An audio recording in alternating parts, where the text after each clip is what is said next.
Hello Stalkers and welcome to this Zona gameplay guide part 2. Last time we covered some of the main mechanics in Zona like the magazines, dynamic radiation, toxic air and some other mechanics. And in this guide we're going to cover some more mechanics.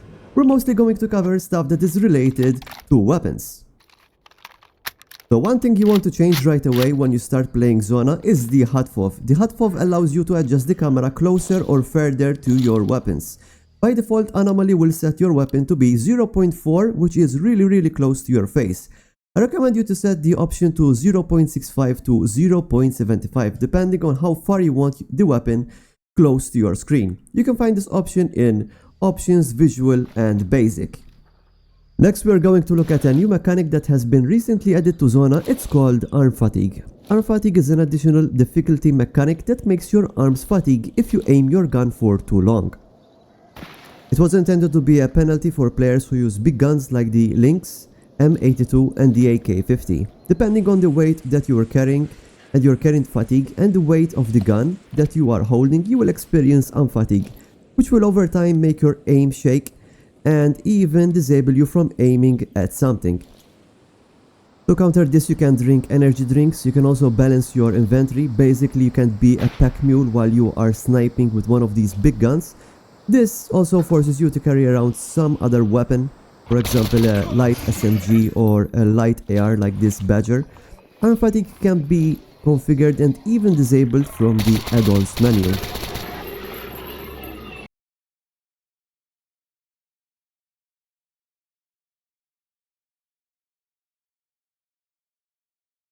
In Zona we have 3D scopes which you can adjust to be closer or further from your face when you are aiming. This also works for iron sights, which can help you aim a lot better.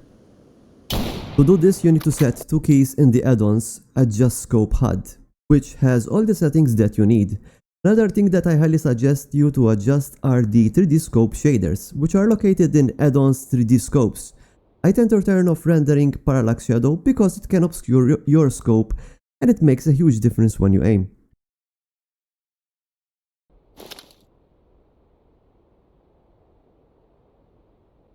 Now let's talk about weapons and how you can maintain them. But first let's check how you can trigger some inspection animations. In Zona we have two types of inspection animations.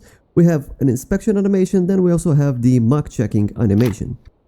In Zona 90% of the weapons have inspection animations. Even knives and melee weapons have their own inspection animation. You can set your keybind to inspect your weapon by going in Add-ons Inspect Weapon.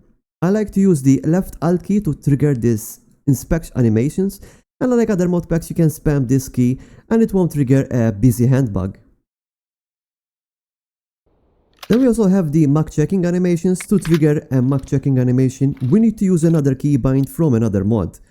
The mod is called Ammo Check. You can set another key just for this. I recommend you to test this with like an SMG, like for example this MP7, which has both of these animations. Kindly note that not all weapons will have mock checking animations. About 60% of these weapons in Zona only have these type of mock checking animations because it's a work in progress. The Ammo Check mod also allows you to hide your ammo counter, making the game a bit harder and more immersive. I will also do a video on how to change Zona settings for those of you who like hardcore gameplay. So now you know how to inspect your weapons, we are going to look at how to maintain them. Zona uses a mod called Weapon Parts Overhaul, just like many other mod packs. This mod allows you to remove parts from your weapon, clean them and maintain them as needed. But first let's take a look at how the weapons actually work. The best way to explain this is to compare your weapon to a car. As you may know, a car has the outer body, but it also has the internal parts like the engine.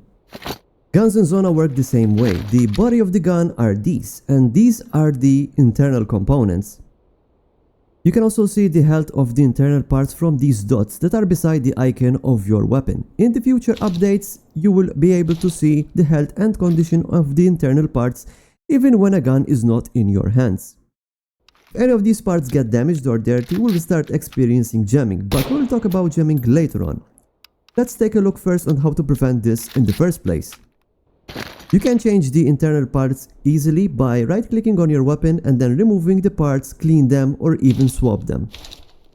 Like this M4 Butcher and the other M4. The trigger on the M4 Butcher is damaged, so I'm going to swap its parts with the other M4. Not only you can swap parts, but you can also clean them and even restore the internal parts of your weapons. The multi-tool can repair parts if they are still above 60% durability. If they are less than 60%, then you will need to use a file or a ramrod, depending on which parts they are. If you're not sure which tools you need, just right click on the parts and go into details.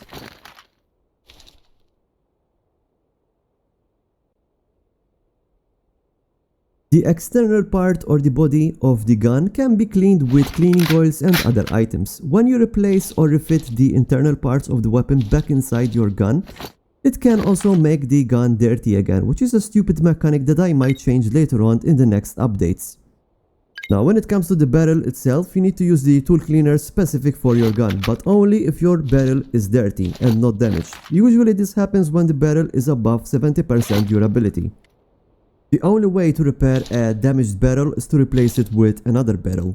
You don't need to go to a technician to replace the barrel, you can do this yourself if you have the right tools and the right repair kits. If you have the specific toolkit for your weapon and you have the parts with you, then you can use the maintenance option to quickly replace the gun parts, including the barrel. This specific system has been added because Zona has a mode called ZCP Survival, and in this mode you can remove all NPCs and reduce the loot by a lot, so this system will still allow you to fix your weapon quite easily. But all other methods like going to attack and using his vice or using your toolboxes to fix and swap items are still very doable. Now your weapons can get damaged by many things. Loading and using bad bullets not only decreases the potential damage of your weapon, but also damages the barrel and the internal parts over time. Shooting continuously can also overheat your barrel, which can create damage, especially if you're using a silencer.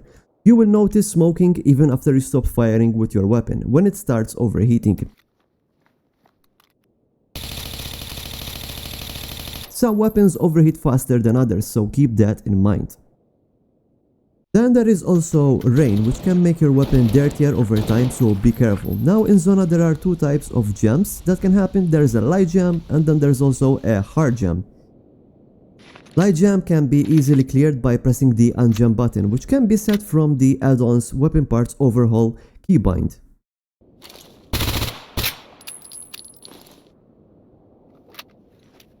Now the hard gem is another thing. In order to clear a hard gem, you first have to remove the magazine from your inventory that is present in the weapon, and then you have to click ungem by right clicking on your gun. This happens when your weapon is heavily damaged. You can change and customize a lot of things on the add-on weapon parts overhaul settings. For me, I like to keep everything on default, but I like to turn off the character sounds and the internal damage messages.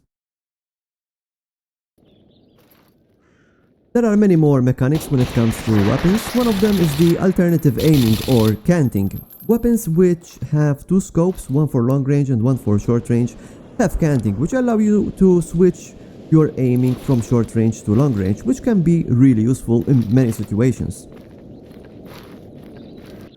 Some weapons also have laser pointers. By default, if you press and hold L for a few seconds, you can turn your lasers on, which will allow you to aim your gun in this alternative sight. And the alternative sight button can also be set from the Anomaly controls.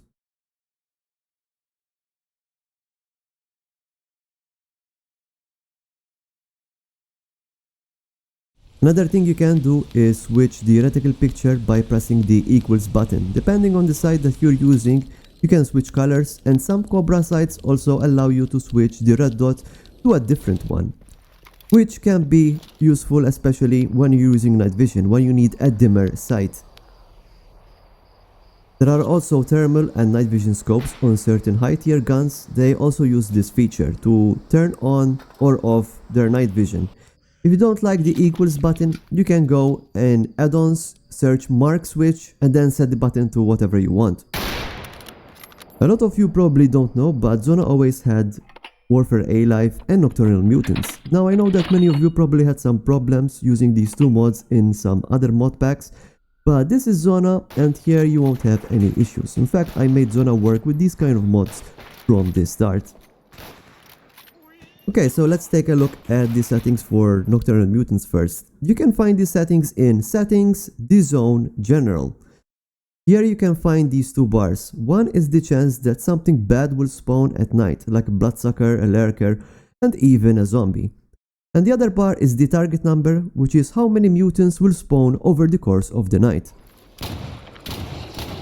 For story mode, I recommend you to leave these settings as they are, but if you are extra brave, you can increase these settings, but be very careful, as they can end up killing important NPCs in some towns which can get overwhelmed by these mutants.